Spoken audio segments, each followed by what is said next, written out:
नमस्कार, मी प्रशांत सागवेकर. सर्व प्रेक्षकांना जय महाराष्ट्र. बातमीपत्राची सुरुवात करतोय आत्ताच्या एका महत्त्वाच्या बातमीनं. पोस्को प्रकरणामधल्या नसरापूर आरोपीच्या विरोधामध्ये न्यायालयाकडून प्रक्रिया जारी करण्यात आली आहे. आरोपीची ओळख, परेड आणि मानसिक तपासणीसाठी परवानगी देण्यात आली आहे. 28 मे रोजी आरोप निश्चितपूर्व ही सुनावणी होणार. पोस्को प्रकरणामधला आरोपी भीमराव प्रभाकर कांबळे याला व्हिडिओ कॉन्फरन्सिंगच्या माध्यमातून न्यायालयासमोर हजर करण्यात आलं. न्यायालयामध्ये दोषारोपपत्र सादर करण्यात आल्यानंतर आरोपी विरोधात प्रक्रिया जारी करण्याचे आदेश न्यायालयाने दिले. आपण या सगळ्या संदर्भात अधिक माहिती घेण्याचा प्रयत्न करूया. आमचे पुण्याचे प्रतिनिधी प्रीतम पुरोहित आत्ता माझ्यासोबत आहेत. प्रीतम, आणखीन एक महत्त्वाची ही बाब आणि निर्णय न्यायालयाने घेतला असं म्हणायला हरकत नाही.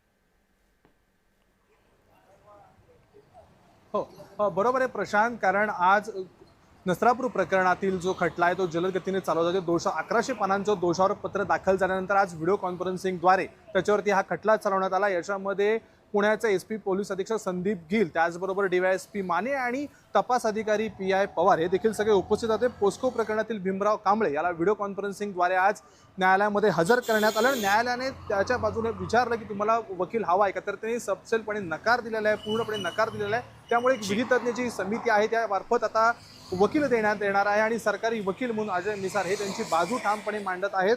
त्याचबरोबर BNS भारतीय दंड न्याय संहिता कलम 137 अंतर्गत 2, 4, 6, 8 आणि 12 या कलमांतर्गत त्याच्यावरती संपूर्ण गुन्हे दाखल करण्यात आलेले आहेत. आणि महत्त्वाचं बाब म्हणजे 28 तारखेला त्याला समक्ष न्यायालयामध्ये हजर करण्याचे आदेश जे आहेत ते मेहरबान कोर्टाने दिलेले आहेत. सुरक्षितेच्या कारणास्तव जे काही बंदोबस्त करायचा तो असेल तर करा आणि न्यायालयामध्ये भीमराव कांबळेला जो आहे ते समक्ष आता हजर राहावं लागणार आहे.